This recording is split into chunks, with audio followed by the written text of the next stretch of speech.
לא מבינה איך את מעיזה לצאת להסתובב איתו ככה בכל העיר. כל יום מגרשים מכאן ילדים, את מבינה? כל יום מגרשים מכאן ילדים. מה אני יכולה לעשות? אנחנו לא ישראלים כמוך. אני חושב שאת כן ישראלית. את נולדת פה, את גדלת פה. זה הבית שלך. Naisip lang namin ni Tita Janet na baka pwede muna ako magstay sa inyo. Pinapakinggan niyo ba mga sarili niyo? Ikaw, hindi ba naisip na hindi na ikaw delikado dito?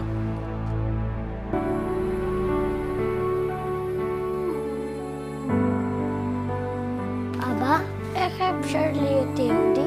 נולדים לזה. pero ikaw kamukha at ang Filipini.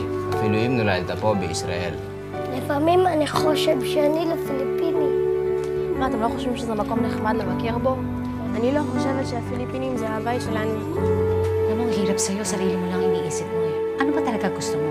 Bakit pa ako lalaban? Kung sa huli sila rin masusunod. Hindi mo ba naiintindihan ng sitwasyon?